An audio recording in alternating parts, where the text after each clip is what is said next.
हम पिछले कुछ हफ्तों से अपने ध्यान को जारी रखेंगे क्योंकि हम मार्क अध्याय 13 आयत 37 के बारे में सोच और ध्यान कर रहे हैं। यीशु मसीह ने भगवान के राज्य के बारे में दृष्टांत दिया। बाइबल अध्याय 13 आयत 27 में कहती है, और मैंने तुमसे जो कहा मैंने सभी को देखने के लिए कहा। यीशु ने अपने चेलों से कहा कि तुम देखकर देखना चाहिए, तुम जागते रहो और प्रभु की उपस्थिति का इंतजार करो, क्योंकि तुम नहीं जानते कि वह आदमी, घर का मालिक, अपनी यात्रा से किस समय लौटने वाला है। उसने आपको घर की रक्षा की जिम्मेदारी दी है। आपको इस घर में जो करना है उसके लिए जिम्मेदारी दी है, और कहीं आप आश्चर्य से चले न जाएं, इंतजार करें। यह यीशु की बात थी। यीशु ने यह कहकर रेखांकित किया कि मैं आपसे क्या कहता हूं, सभी से कहता हूं। यह सिर्फ शिष्यों के लिए नहीं है, हम सभी के लिए है। हम अपने जीवन के रास्ते में चलते हैं और कई बार विचलित हो जाते हैं, चाहे ड्राइविंग हो या चलना। ऐसे समय होते हैं जब हम सुस्त हो जाते हैं और अपने चलने से संतुष्ट हो जाते हैं। आप खुद को ऑटो पायलट में पाते हैं। आपका दिमाग कहीं और है और कार चला रहा है। इसलिए आप बस अपना ध्यान उस सड़क की ओर मोड़ देते हैं जहां आप हैं। मेरे साथ कई बार हुआ है। इसलिए इस दुनिया में भी जब हम वहां चलते हैं तो हमारे लिए यह बहुत आसान है कि इस दुनिया की परवाह क्या है। इस दुनिया के दबाव से भुगतान किया जाता है। हमें आज क्या करना है, कल क्या करना है, हमें अपने काम के लिए क्या करना है, हमें अपने परिवार के लिए क्या करना है, और ये सब चीजें आएंगी और हमारी चिंताओं और देखभाल को आगे बढ़ाएंगी। और उस समय परमेश्वर अपनी दया में एक जागृत कॉल भेजता है ताकि वह हमारा ध्यान उसकी ओर वापस आकर्षित कर सके, ताकि यदि हम प्रभु के आने का इंतजार कर सकें। याकूब, कि हम सभी को उनकी कहानी याद है जहां वह आधी रात को सो रहा था। इब्राहिम और इसहाक का भगवान परमेश्वर एक सपने में उस दृष्टि में दिखाई दिया कि वह अपनी नींद से उठा और उसे पता चला कि वह सबसे पवित्र परमेश्वर की उपस्थिति में है, और उसने परमेश्वर के साथ वाचा की। जैकब अपने जीवन की संरचना करने की कोशिश करता है, पत्नी और परिवार खोजता है, परंतु परमेश्वर का उसके लिए एक बड़ा उद्देश्य था जिसे उसे पता नहीं था। ईश्वर का जागने की कॉल की याकूब, पश्चाताप करो, अपने परिवार के साथ सुलह करो, इस्राएल के 12 जनजातियों से आशीर्वाद पाओ, ताकि मैं अपने पुत्र को जनजातियों के माध्यम से मानव जाति का उद्धार करता भेजूं। यही परमेश्वर का उद्देश्य था। फिर हमने पिछले 2 हफ्तों तक एक और आदमी के बारे में सोचा, और यह आदमी था जो भविष्यवक्ता जोना नाम रखता था। हम सब इस कहानी के बारे में जानते हैं जहां योना परमेश्वर का भविष्यद्वक्ता था, जहां उसे बाहर जाने के दौरान प्रभु से मिशन मिला। वह उस मिशन को नहीं चलना चाहता था जो ईश्वर ने उसे दिया था, क्योंकि उसके मन में अपने निर्णयों और अपने निर्णयों को सुनने की अपनी प्राथमिकताएं थीं। उन्होंने कहा कि भगवान, तुम एक प्यार करने वाले भगवान हो, तुम इन लोगों को माफ करोगे। मैं नीनवे के विरुद्ध उपदेश नहीं दूंगा। तुमने मेरे दिल में जो वचन दिया था, क्योंकि तुम एक प्रेम करता ईश्वर हो। आप सिर्फ मुड़ने जा रहे हैं, और अगर वे पश्चाताप करते हैं तो आप उन्हें माफ कर देंगे, लेकिन मैं मूर्ख की तरह दिखूंगा। इसलिए यह जरूरी है कि उसका रास्ता होना चाहिए। इसलिए वह भगवान से भागने की कोशिश कर रहा था और इसलिए चला गया। वह नाव में चला गया और सोते हुए भगवान ने वापस लाने के लिए जागरण कॉल भेजा। न केवल वह अपने मिशन में वापस लौट आया, जब उसने खुद को प्रतिबद्ध किया, परमेश्वर ने धैर्य के साथ उसे मसीह के प्रेम के बारे में सिखाया कि परमेश्वर चाहता है कि हम सब भी उस स्थान पर आएं जिसमें प्रभु के कानून और साथ ही एक दूसरे के लिए कानून से भरे हुए थे। यह दूसरे आदमी का नाम था जिसे हमने आज ध्यान किया था। हम एक और आदमी के जीवन पर विचार करने जा रहे हैं, और जो उसकी हतोत्साहित से जाग गया था। जब वह वहां चल रहा था तो ईश्वर उसके जीवन में आया, उसके जीवन में एक जागरण कॉल भेजा कि ईश्वर उसे वापस लाया, क्योंकि वह बहुत निराश था। वह अपनी परेशानी के कारण सो रहा था। वह कह रहा था, भगवान बहुत हुआ, मैं समाप्त हो गया हूं, अपने पूर्वजों से अच्छा नहीं हूं। यही उसकी प्रार्थना थी। एलिय्याह भविष्यद्वक्ता, चलो बाइबल के 1 राजाओं अध्याय 19 और 20 को देखते हैं। 1718 और 19 भी जब एलिय्याह जागरण कॉल का जिक्र करता है। 19, 4 और 5 राजा कहते हैं, लेकिन वह खुद वहां है। एलिय्याह एक दिन की यात्रा जंगल में चला गया और आया और झाड़ू के पेड़ के नीचे बैठा, और उसने प्रार्थना की, हे प्रभु, यह काफी है, मेरी जान ले लो, क्योंकि मैं अपने पिता से बेहतर नहीं हूं। तब जब वह झाड़ू के पेड़ के नीचे लेट गया और सोया, तब अचानक एक स्वर्गदूत ने उसे छुआ और उससे कहा, उठो। और वह एक जागने की पुकार थी कि परमेश्वर ने एलियाह का मार्ग भेजा, जिससे वह उस निराशा से जागृत हो जाए जो वह था, और उस निराशा से जो वह था। अक्सर हम सोचते हैं कि केवल वे लोग हैं जो विश्वास में वास्तव में मजबूत नहीं हैं, उन्हें ईश्वर से दूर ले जाया जाएगा। जो लोग ईश्वर से नहीं हैं, उन्हें ईश्वर से हटा दिया जाएगा, ऐसा सोचते हैं।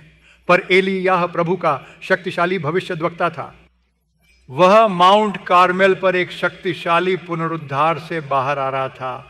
बाल के 850 नबी और एक शेरिफ को मार दिया गया और पूरा इज़राइल मुड़ा, और उन्होंने चिल्लाया कि भगवान पवित्र प्रार्थना है, और राष्ट्र पर बारिश भेजी। यह बड़ा पुनरुत्थान था। पुनरुत्थान के ठीक बाद यहां हम एलियाह को पूरी तरह से निराश देखते हैं, और उसे जंगल में ले जाया गया और वह चिल्लाया था, भगवान यह हो गया है, भगवान मैं पर्याप्त हूं, हे भगवान मुझे ले लो, आज मेरा जीवन समाप्त हो जाओ। यही वह प्रार्थना थी जो उसने निराश होने के कारण की। अक्सर हम निराशा के बारे में सोचते हैं, और निराशा केवल उन लोगों के लिए आती है जो ईश्वरीय नहीं है। ऐसा नहीं है। दुश्मन हर स्वर में आता है, और अक्सर एक पहाड़ी टॉवर के अनुभव के बाद ही आता है कि दुश्मन आकर आपको घाटी में एक ऐसी जगह में लाने की कोशिश करेगा जहां आपको लगता है कि आप बिल्कुल भी अच्छे नहीं हैं। यही एलिजा के जीवन में हुआ था कि उसने ईश्वर से पुकारा, भगवान मैं अपने पिता से बेहतर नहीं हूं, बस मुझे ले जाओ भगवान, यह काफी है, मेरा जीवन काफी है। और यही वह प्रार्थना कर रहा था। जब भी हम इस जीवन में चल रहे हैं, हमारा जीवन भी इस दुनिया की चिंताओं से दूर होता है, जो हमें करना है, जो हमें जवाब नहीं मिलता है। और यही समय है जब दुश्मन आएगा और चोट में अधिक से अधिक अपमान जोड़ने की कोशिश करेगा, यदि आप चाहें, और खुद को दूर करने की कोशिश करेगा, यह कहते हुए कि भगवान आपसे प्यार नहीं करता है, वह वादा आपके लिए नहीं है, यह किसी और के लिए लिखा गया है। आप अपने मन में सभी प्रकार के संदेह, अपने मन में सभी प्रकार की निराशा रखेंगे कि आपको भगवान की उपस्थिति से दूर ले जाया जाएगा। आप निर्गमन पुस्तक अध्याय 6 आयत 6 से 8 में देखते हैं। अब यह उस कहानी का संदर्भ है। उस विशेष आयत के लिए भगवान ने मूसा से मिलने आया। उसने कहा, हे मूसा, मुझे चाहिए कि तुम इजिप्ट जाओ। मैं अपने प्रजा इस्राएल को मिस्रियों के हाथ और चंगुल से बाहर निकालूंगा, ताकि वे स्वतंत्रता में मेरी उपासना कर सकें। यही वादा था जो ईश्वर ने मूसा को दिया। और मूसा ने पूछा, हे ईश्वर, वे मुझ पर कैसे विश्वास करेंगे? मैं अच्छी तरह से भी नहीं बोल सकता, मेरी जीभ मुड़ गई है, मैं एक हड़कंप मंद हूं, मैं यहां तक कैसे बोल सकता हूं? वे मुझ पर विश्वास क्यों करेंगे? तब परमेश्वर ने उसे कुछ निशान दिए कि उसने कहा कि यदि तुम अपनी छड़ी गिराओ तो वह सांप बन जाता है, और तुम उसे पीछे पकड़ते हो, फिर से अपने हाथ में छड़ी बन जाती है, और जब तुम्हारे हाथ हो तो तुम उसे अपने बहनों में डालकर बाहर निकाल दे। ये कुष्ठ हो जाता है, और आप हाथ को फिर से अपने छाती में डाल देते हैं, ये फिर से सामान्य हो जाएगा। जैसे ही तुम जमीन पर पानी डालते हो, वह खून बन जाता है। ईश्वर के दिए सभी चिन्हों के बावजूद इजरायलियों ने पहले कभी ऐसा नहीं देखा। वे केवल ईंट बनाना और भट्टियों में पकाना जानते थे। वे बस बिल्डर थे, यही उनकी पहचान थी। वे निर्माण करता थे, वे योद्धा नहीं थे। वे उस समय ईश्वरीय नहीं थे, क्योंकि वे 400 साल दास्ता में हैं। वे अपने जीवन में यही जानते थे, और उन्होंने ये सभी निशान देखे थे। मूसा आया और बताया कि ईश्वर बहाल करने आ गए हैं, और वो इससे खुश थे। हमें भी यह आनंद बहुत पसंद होता है। वचन आता है और हम प्रभु को धन्यवाद देते हैं, लेकिन तुरंत ही कुछ और होता है। परीक्षणों के कारण, हमारे दिल में दुख के कारण, हम उस वचन को भूल जाते हैं और हम उस वचन से दूर हो जाते हैं। यीशु ने कहा कि जब कोई आत्मा में चली गई तो कुछ बीज गिर गए और पक्षी आए और तुरंत समाप्त हो गए। इस प्रकार शैतान आता है और हमारे दिल में बोए गए वचन को चुरा लेता है। यही हुआ इजरायलियों के साथ। उन्होंने सब निशान देखे, वे खुश हुए और परमेश्वर की प्रशंसा की। लेकिन जब फिरौन ने कहा कि वह उन्हें जाने नहीं देंगे और वह उनका काम कठिन बनाने जा रहे हैं, तो उन्होंने सोचा कि दुनिया ऐसा लगती है जैसे हम मूर्ख हो गए हैं। ऐसा लगता है कि हम मूर्ख हो गए, और उस समय ईश्वर ने उसे मजबूत किया और निर्गमन 6 से 8 में मूसा से कहा, जाकर इजराइल के लोगों से कहो कि मैं प्रभु हूं। मैं तुम्हें मिस्रियों के बोझ से बाहर निकालूंगा, मैं तुम्हें उनके दास से बचाऊंगा, और मैं एक फैली हाथ और महान न्याय से तुम्हें छुड़ाऊंगा, और मैं तुम्हें अपने प्रजा के रूप में लेऊंगा, और मैं तुम्हारा देवता बनूंगा। तब तुम जान लेंगे कि मैं तेरा प्रभु परमेश्वर हूं, जो तुम्हें मिस्रियों के बोझ से बाहर निकालता है। और मूसा आया और उसने ये सभी संकेत दिखाए और वह इन शब्दों को साझा किया जो खुद ईश्वर से सीधे लोगों को थे। लेकिन क्या हुआ? बाइबल में निर्गमन अध्याय 6 आयत 9 में कहा गया है कि आत्मा के पीड़ा और क्रूर दासता के कारण लोगों ने मूसा पर ध्यान नहीं दिया। वे बहुत हतोत्साहित हो गए। उन्होंने कहा कि मैं तुम्हारा शब्द नहीं सुनना चाहता। हमारा जीवन पहले से ही कठिन है और हम तुम्हारे शब्द नहीं सुनना चाहते। आज प्रभु हमसे बात कर रहे हैं ताकि हमें निराशा से दूर किया जाए। वे अपने जीवन की चिंता साझा नहीं कर सकते हैं। परमेश्वर कहता है कि वह आकर तुम्हें मुक्त करेगा और तुम्हारा देवता बनेगा। यही वादा परमेश्वर ने इज़राइल से किया था और आज सुबह वह हम सभी को यह वादा भेज देता है। बस एलिजाह की तरह ईश्वर हमें प्यार और अपने उद्देश्य से जागृत कॉल भेजता है और यही भगवान हमसे बात करना चाहते हैं। अब चलो एलियाह के बारे में सोचते हैं। हमें क्या याद है जब हम एलियाह कहते हैं? हम बहुत कुछ जानते हैं पर उसके सबसे निचले बिंदु को नहीं सोचते। वे अक्सर उसके मंत्रालय के उच्च नोट्स पर ध्यान देते हैं। हम सोच सकते हैं कि एलियाह राजा अहाब के सामने आकर साहस पूर्वक खड़े होकर यह कहते हैं कि जब तक मेरा वचन न हो दीवार पर बारिश और ओस न होगी, और हम इसे याद करते हैं।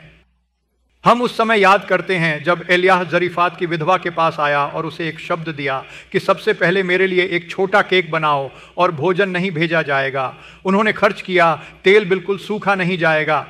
यह हुआ। जब हम एलियाह के मंत्रालय को देखते हैं, सफलताएं याद करते हैं। हमें याद है जब एलियाह को कौवे ने खिलाया, जब खाने को कुछ नहीं था, कौवे मांस लाते थे। हमें ये याद है। मुझे उस समय याद है जब उसने कार्मेल पहाड़ पर वेदी पर आग लगा दी थी। मुझे उस समय याद है जब उसने एक मृत लड़का को जीवित किया जो जरेपात की विधवा का पुत्र था। हम ये सब याद करते हैं। हम उस समय को याद करते हैं जब उसे जलती रथों में ले जाया गया और स्वर्ग में ले जाया गया। वह एलिय्याह अब निराशा और निराश हो गया है कि वह कहता है कि यह किया गया है, मैं कर चुका हूं, मैं अब कुछ नहीं करना चाहता भगवान।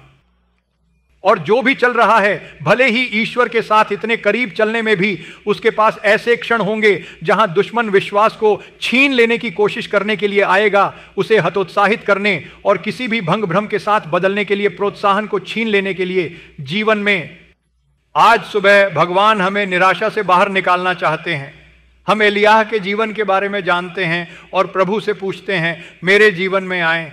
हे प्रभु, आज सुबह मुझे उत्साहित और मजबूत करो। बाइबल कहती है कि एलियाह इतना शक्तिशाली आदमी था। उसने प्रभु के लिए बहुत सारे बड़े उपलब्धियां की। प्रभु के चमत्कारों ने प्रभु की आग को आकाश से उतार दिया। यह सब हुआ, फिर भी वह हमारे जैसा स्वभाव वाला व्यक्ति था। बाइबल में यही कहा गया है। जेम्स की किताब, हमने इसे पहले सेवा में पढ़ा था। येमस अध्याय 5 आयत 17 कहता है कि एलियाह हमारे जैसा स्वभाव वाला आदमी था और उसने ईमानदारी से प्रार्थना की कि वह राज्य न करेगा और 3 साल और 6 महीने तक देश पर बारिश न हो। आज सुबह हम एलियाह के जीवन से सबक सीखने जा रहे हैं और हमें प्रोत्साहित करेंगे। आइए बाइबल को 1 राजाओं अध्याय 17 में बदलते हैं। हम समझेंगे कि एलियाह कौन था और भगवान ने उसके जीवन में इस दुष्ट उपनिवेश को कैसे आशीर्वाद बनाया। 1 राजा अध्याय 17:1 बाइबल एलियाह का परिचय देती है। इससे पहले एलियाह के बारे में बाइबल में कुछ नहीं बताया गया है। गिलाद के निवासियों ने अहाब से कहा, जैसा कि इज़राइल का भगवान परमेश्वर जिसके सामने मैं खड़ा हूँ वह रहेगा और मेरे वचन के सिवा इन वर्षों में ओस न राजा होगा। यह एक साहसिक घोषणा है। तब हम देखते हैं एलियाह कहता है कि मैं इज़राइल के भगवान के सामने खड़ा हूँ। उसने कहा कि मैं ही हूँ जो प्रभु के सामने खड़ा है। बाइबल कहती है कि वह प्रार्थना करने वाला आदमी था। उसने गंभीरता से प्रार्थना की। आज जब आप इज़राइल जाते हैं तो उस पहाड़ को पा सकते हैं जहां एलियाह ने प्रार्थना की थी। आप वहां इन पहाड़ों, मंदिर और चर्च को देख सकते हैं जहां लोग पूजा कर रहे हैं। जब आप जाते हैं तो आप जान सकते हैं कि एलियाह ने कहां प्रार्थना की थी। राजा की उपस्थिति से पहले उसने काफी समय तक प्रार्थना की। वह एक दुष्ट राजा था। वह दूसरा राजा नहीं था, वह एक राजा था जिसकी शादी यजबेल से हुई थी, जो पास के दूसरे राजा की बेटी थी। और उस देश, उस राष्ट्र पर विश्वास करता है, मूर्तियों पर और घूंघों पर विश्वास करता है। और यही वह उन सब घूंघट और मूर्ति की उपासना को इजराइल में लाया। और वह निर्दयी राजा था और कोई भी वहां आया और उससे कुछ भी बोलता था। परंतु यहां तुम देखते हो कि एलिय्याह आ रहा है और कहता है कि मैं ही हूं जो प्रभु प्रभु परमेश्वर के सामने खड़ा है। रानी जिजेबेल शायद अहाब के बगल में बैठी थी और उसने कहा, यह आदमी कौन है? मैं केवल एक भगवान इज़राइल का जानता हूं, यह देवता कौन है? वह उसे अनदेखा करती कि वह भगवान बामल के खिलाफ बात कर रहा था, जिसे वे बारिश का देवता मानते थे। और यहां वह यह आदमी कहता है कि मैं इज़राइल के राजा के सामने खड़ा हूं जो कहता है कि बारिश नहीं होगी। वे ऐसा सोचते थे, यह मजाक है। उसने बाल को देखा जो बारिश का देवता है, तो हमें बारिश की कभी परेशानी नहीं होगी, यही वे सोचते थे। लेकिन यहां आदमी है जो प्रभु और राजा की उपस्थिति में खड़ा है। कौन साहस की दुनिया को प्रस्तुत करेगा? आप और मैं यह साहस पाएंगे जब हम प्रभु की उपस्थिति में खड़े हों। बिना प्रार्थना हमारे पास साहस बिल्कुल नहीं होगा। प्रार्थना के बिना हमारे पास प्रभु की शक्ति बिल्कुल नहीं होगी। बाइबल कहती है कि जो लोग प्रभु का इंतजार करते हैं, जो प्रभु का इंतजार करते हैं, वे ऐसे पंख से उठेंगे जैसे ईगल। वे भागेंगे और थक नहीं जाएंगे, वे चलेंगे और झूठे नहीं होंगे। प्रिय, आज सुबह हमारे प्रार्थना जीवन की जांच करें। क्या हम एलिय्याह की तरह प्रार्थना करते हैं? क्या हम हमेशा प्रभु की उपस्थिति में खड़े रहकर प्रार्थना करते हैं? और यह आदमी कहता था कि मैं प्रभु के सामने खड़ा हूं, प्रार्थना करता हूं, प्रभु के साथ चलता हूं, इसीलिए मैं शब्द कह सकता हूं। और भगवान चाहते हैं कि कई प्रार्थना योद्धा उठाए, क्योंकि केवल वे प्रार्थना योद्धा ही राष्ट्र को बदल सकते हैं, राष्ट्र के भाग्य को बदल सकते हैं। क्योंकि उस समय केवल एक एलिय्याह था जो प्रार्थना कर रहा था, जो आया और उसका पीछा कर रहा था। उस समय उसे प्रभु ने आज्ञा दी थी, लेकिन वह आया और उस पर काम किया। वह एक प्रार्थना का आदमी था जो प्रभु के सामने खड़ा होगा। इतना ही नहीं, वह एक ऐसे व्यक्ति थे जो अपने राष्ट्र के लिए उत्साही थे। कई बार हम प्रार्थना करते हैं पर कार्रवाई की कमी होती है। हम हमेशा प्रार्थना करते हैं और कुछ नहीं करते, लेकिन आप प्रार्थना करेंगे। लेकिन एलिय्याह ऐसे नहीं था। उस समय एलिय्याह और अन्य भविष्यद्वक्ता भी थे। परमेश्वर 7,000 लोगों के बारे में बात कर रहा था जिनके घुटने बाल के आगे नहीं झुके थे। लेकिन उनमें से कितने आए और कार्रवाई की? उनमें से कितने आए और राष्ट्र के लिए कुछ घोषित करते हैं? केवल एलिय्याह खड़ा था और घोषणा करने में सक्षम था, क्योंकि वह कर्म का आदमी था और अपने राष्ट्र और परमेश्वर के लिए उत्साहित था। वह कहने में सक्षम था कि प्रभु के नाम से बारिश न होगी, न ओस। आप और मैं प्रभु की उपस्थिति में चलना चाहिए, प्रार्थना करनी चाहिए और उत्साह से भरा होना चाहिए।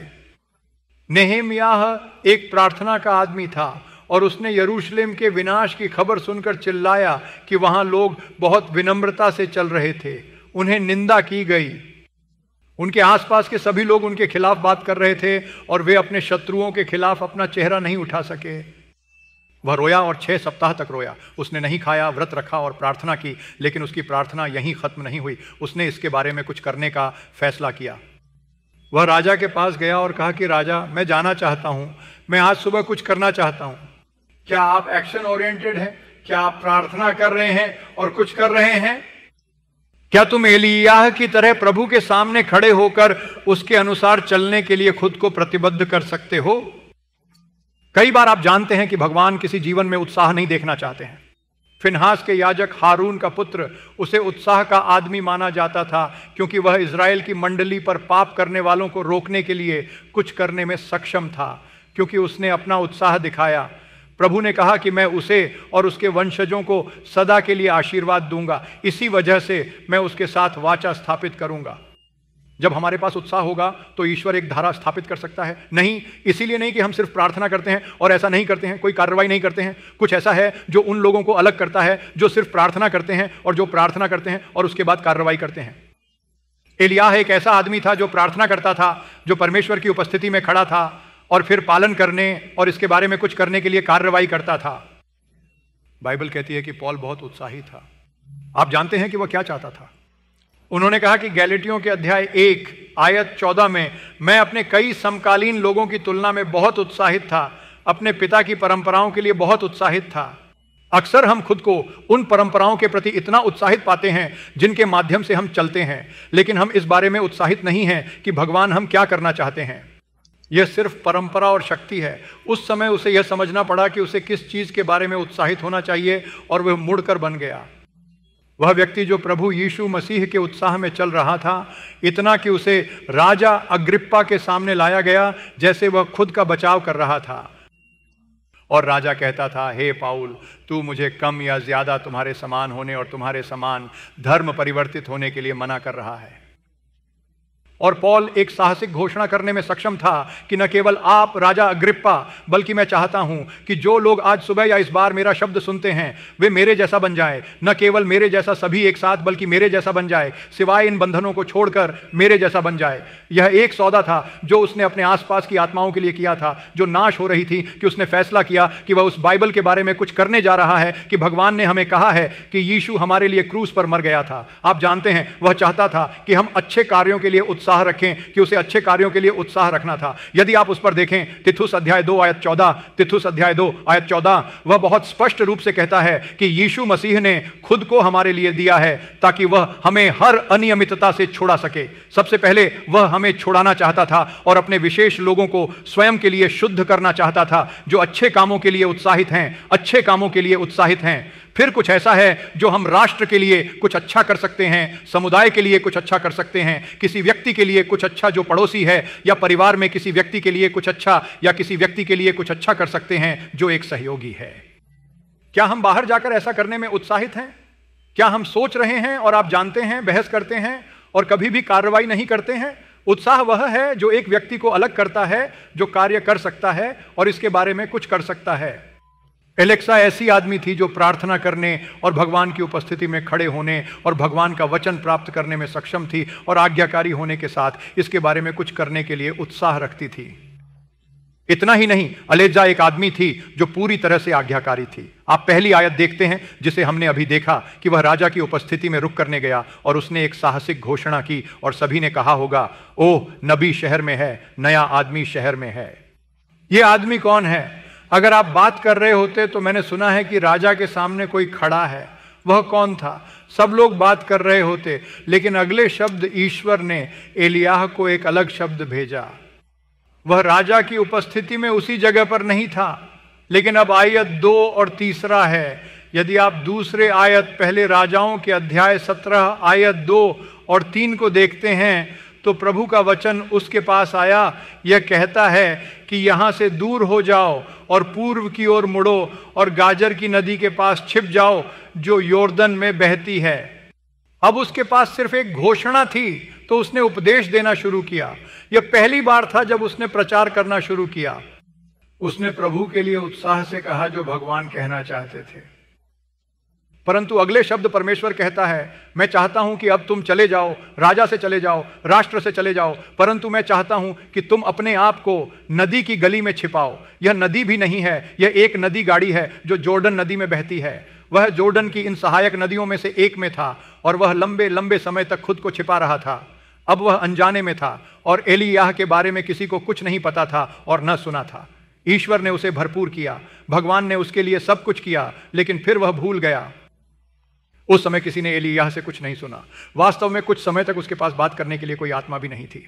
उसे कौवों ने खिलाया था। वह सिर्फ भगवान की ओर देखता था और भगवान सिर्फ कमांडर रेवन आकर उसे सुबह मांस का एक टुकड़ा देता था, शाम को मांस का एक टुकड़ा देता था। बस यही हो रहा था। कौवों ने उसे खिलाया, भगवान की ओर देखता था और रेवन उसे सुबह और शाम मांस का टुकड़ा देता था।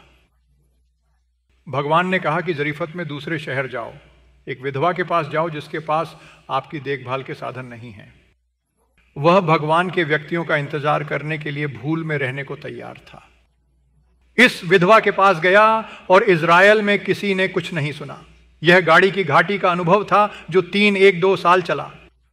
वह था, उसे खुद के बारे में कुछ भी अच्छा नहीं लगा। हाँ, मैंने राजा को एक शब्द दिया, मुझे पूरा यकीन है कि यह शब्द पूरा हो जाएगा और हम वहां हो पाएंगे ताकि यह कहा जा सके कि हमने नहीं कहा, भगवान ने कहा। क्या आप चाहते हैं कि मैं जाऊं? मैं चला जाऊंगा। मैं जो कुछ भी करूंगा आप मुझे बुलाते हैं। वह जो भी करने के लिए, जो भी लड़का है जो आपने मुझे रखा है, मैं ऐसा करूंगा। और वह या तो मंडर पर खड़े होने या सिर्फ घाटी में बैठकर प्रभु की उपस्थिति का इंतजार करने का आज्ञाकारी था, ताकि उसके जीवन में परमेश्वर के निर्माण का 3-1-2 वर्ष होगा। तमिलनाडु में कार्ली मुथु नाम का एक छोटा लड़का है। कुछ साल पहले वह कोवलपति शहर के पास थे। वह वहीं था, उनका परिवार रहता था और वहां रहता था। और जब वह बड़ा हो गया, एक बार जब वह स्कूल जा रहा था तो किसी ने उसे आमंत्रित किया। एक शिक्षक ने उसे प्रार्थना सभा में आने का निमंत्रण दिया। वह शाम को प्रार्थना सभा में गया और छात्रों के साथ प्रार्थना की। उन्होंने एक गीत गाया और वह कुछ भी समझ नहीं आया। प्रार्थना सभा खत्म हुई और वे उस खेत से लौट रहे थे। शनिवार था। शिक्षक ने पूछा, आपने जो कहा और किया क्या आप समझे? उन्होंने कहा कि मुझे गाने पसंद हैं। यही उन्होंने कहा। वे घर आए और फिर शिक्षक ने कहा कि हां, आप और अधिक समझेंगे। धीरे धीरे यह लड़का कलीमुडु भगवान की उपस्थिति में बढ़ने लगा। एक बार उन्हें दूसरे युवा शिविर में आमंत्रित किया गया था। वह वहां गया। उसने कई लोगों की बात सुनी, परमेश्वर का वचन प्रचार करना शुरू किया। एक श्री सैमुअल पुजारी और जेम्स रतन राज ने उपदेश दिया। उसने यह सब सुना और भगवान ने उससे बात की। उसने मसीह को स्वीकार किया और उसके बाद वे आए और उसे बताया कि वह एक शिविर है जहां आप प्रभु को प्राप्त कर सकते हैं। अब हमारे पास एक शिष्य राजा शिविर है। मैं चाहता हूं कि आप वहां आएं, आपको यह बहुत उपयोगी लगेगा। इसलिए वह शिष्य शिविर में आया और लोग एक मिशनरी के बुलाने के बारे में बात कर रहे थे, ताकि आपको मिशनरी बनना होगा, आपको इस मिशन कार्य के लिए कुछ करना होगा और आप इस मिशन कार्य के लिए क्या प्रतिबद्ध होंगे। और यह छोटा लड़का जो उस समय हाई स्कूल में थोड़ा ही नहीं था, उसने अपने पेपर में लिखा था कि मैं मिशनरी बनना चाहता हूं। लेकिन उन्होंने कहा कि इस मिशन के लिए मैं क्या देता हूं। वह उस मिशन के काम के लिए जो कुछ देता था वह सब लिखना शुरू कर दिया। उन्होंने कहा कि मेरा सप्ताह खत्म होने के बाद मेरा फव्वारा पेन आधा पाउंड स्याही से भरा हुआ है, मैं उस स्याही को मिशन के काम के लिए दूंगा। उन्होंने कहा कि मेरे पास इतने सारे कागज हैं, जो इतने अतिरिक्त कागज हैं, और मैं सभी कागज मिशन कार्य के लिए दूंगा। स्कूल वर्ष के अंत में मेरी सभी किताबें होती हैं जिन्हें मैं बेचता हूं, मैं बेचूंगा और मिशन के लिए पैसा दूंगा। और उन्होंने कहा कि इन सब के बाद मैं मिशन के काम के लिए हर महीने 50 पैसे दूंगा। यही उन्होंने अपनी प्रतिबद्धता के रूप में लिखा जब उन्होंने कागज को पलट दिया, प्रार्थनाओं के लिए ओवर, यह चढ़ाव का समय है। और जब उन्होंने देखा कि उन्हें नहीं पता इससे क्या करना है, इस लड़के ने लिखा है कि वह कुछ स्याही, कागज और विश्व पुस्तकों की बिक्री से पैसे देगा और उसके सभी कागज आप देंगे। वे सिर्फ उसके लिए प्रार्थना करना चाहते थे। उन्होंने इतना ही किया। वे उसे एक और शिविर में भेजे गए जहां मिशनरी बनने का बुलाया गया था और उसने खुद को मिशनरी बनने का वादा किया। उनका दिल मिशनरी बनने की उम्मीदों से भरा हुआ था, इसलिए वह और कुछ नहीं करना चाहता था। और एक दिन बाद जब वह काम कर रहा था, वह एक धर्मनिरपेक्ष नौकरी में काम कर रहा था, और जैसा कि वह सिर्फ घर में अपना काम कर रहा था, भगवान ने कहा कि तुमने मेरे मिशनरी होने का वादा किया था, लेकिन तुम वहां नहीं हो, तो तुम क्या कर रहे हो। और तुरंत उसे एक मिला और वह तुतुकादी के पास गया और वह एमिल जाबर सिंह के पास गया, जो उस समय एक मिशनरी संगठन का नेतृत्व कर रहे थे। और उन्होंने कहा कि मैं यहां हूं और फिर मैं मिशनरी बनना चाहता हूं। उसने कहा कि तुमने अपने पिताजी और मां को बताया नहीं, लेकिन वह जानता है। फिर वह आया और उसे कार्यालयों में काम करने के लिए नौकरी दी गई। मैं मिशनरी बनना चाहता हूं, मैं मिशन फील्ड जाना चाहता हूं। उन्होंने कहा कि हां, लेकिन यह काम भी है जिसे हमें कार्यालय में आने वाले सभी पत्रों का जवाब देने के लिए करने की जरूरत है। आप कुछ साल तक ऐसा क्यों नहीं करते और आप आज्ञाकारी हैं। उन्होंने कहा कि वह सिर्फ मिशनरी संगठन को आए पत्रों का जवाब देंगे। उन्होंने भेजा था, वह संगठन का टेस्चरर बन गए, वह बकायत करता था, वह कार्यालय में सब कुछ कर रहा था, कभी मिशन फील्ड नहीं गया, कभी मिशन फील्ड नहीं गया। कई साल बीतते गए और अंततः वह मिशनरी प्रार्थना बैंड के, मिशनरी प्रेस बैंड के महासचिव बन गए। एक लड़का था, उसका नाम मूल रूप से कलीमुथु था, लेकिन वह बपतिस्मा लेने के बाद है। वह 2000 से 2010 तक जॉन कृपाकरण थे। इन 10 सालों में बहुत कुछ हुआ। उन्होंने मिशन संगठन में पूरे संगठन के नेता के रूप में सेवा की। जब वह जो कुछ भी कर सकता है वह करने को तैयार था, तो वह अपनी स्याही, अपना कागज, अपनी किताबें, जो कुछ भी कर सकता है देने को तैयार था। वह कुछ कार्रवाई करना चाहता था। हमारे पास ईश्वर के लिए कई चीजें करने के तमाम साधन हैं, तो क्या हम इस कदम उठाने को तैयार हैं? एलियाह कदम उठाने के लिए तैयार था, जिसने उसे सिखाया गया था। कार्ली मुटु कदम उठाने को तैयार थे। उन्होंने कहा, हे प्रभु, जो भी तू करता है मैं तुम्हारे लिए करूंगा। आज सुबह आइए खुद को समर्पित करें और ईश्वर से कहें, एल्याह की तरह मेरी मदद करो प्रभु अपने पैरों पर खड़े होने के लिए। हे पिता भगवान, आप मुझे जिस भी काम के लिए बुलाते हैं उसे करने के लिए आत्मसमर्पित करता हूं।